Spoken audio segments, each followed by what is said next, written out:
Okay, thank you for purchasing a K-Sport coilover kit. I'm just going to do a quick install demo for a VT Commodore. Basically this demonstration will be very similar for the Commodore's VR through to VZ. All these models have to run your factory front strut tops. So in the assembly process you need to remove your stock suspension from your vehicle, compress your springs, remove your strut tops and actually refit them onto the K-Sport coilovers. Now in doing so you need to be very careful in the sense of using the actual factory strut top. You need to use the washer from the top of the factory strut top and from the bottom of the factory strut top. Very, very important. These need to be fitted to the K-Sport coilover in the correct procedure, exactly the same way as the manufacturer had in the vehicle itself. Okay, I actually haven't got the washers unfortunately, nor the top lock nut, but I'll just quickly show you. The coilover will come like this without the strut top, of course. So basically disassemble everything.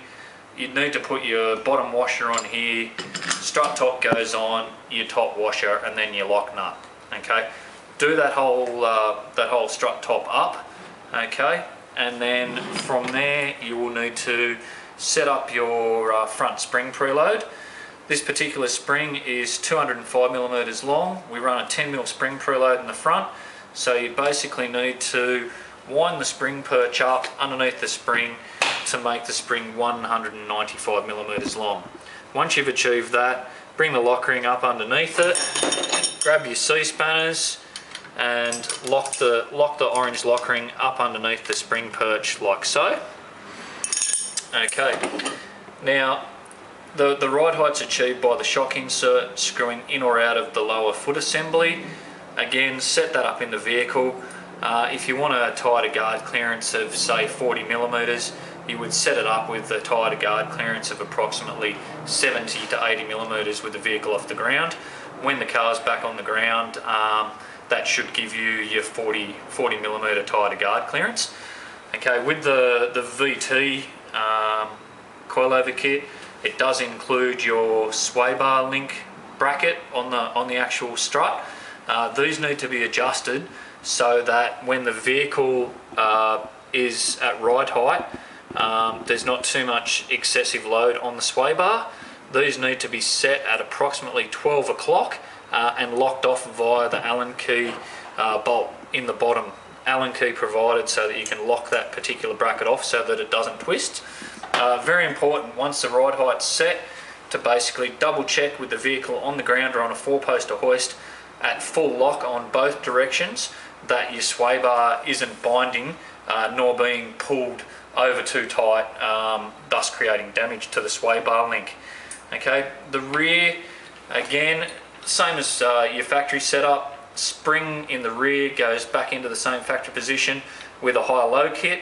The high-low kit goes at the bottom of the spring, and that's where you adjust the ride height in the rear, similar to the early model Commodores. So this particular piece slips straight over the top of the rubber boot in the bottom of your control arm.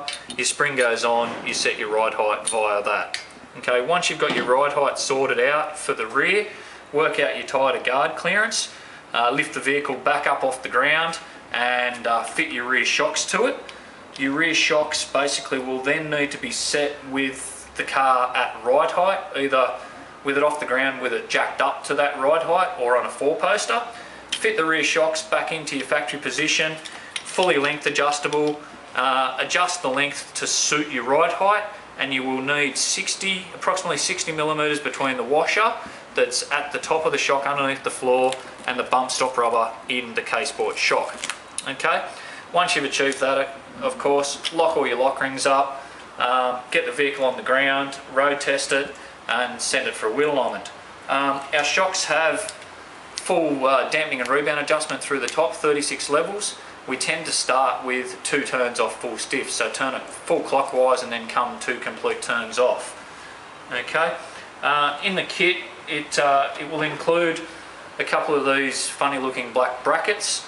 They're used for mounting your either brake lines or ABS lines and bolt to one of the bolts at the lower part of your shock assembly. The rubbers included a slit so they'll slip over the actual brake line or ABS line, and then these fit into the end of the bracket. These brackets can be bent, twisted, whatever needs to be done, so that when the vehicle's at ride height and you go lock to lock, the brake or ABS lines don't touch the wheels or get damaged in any way.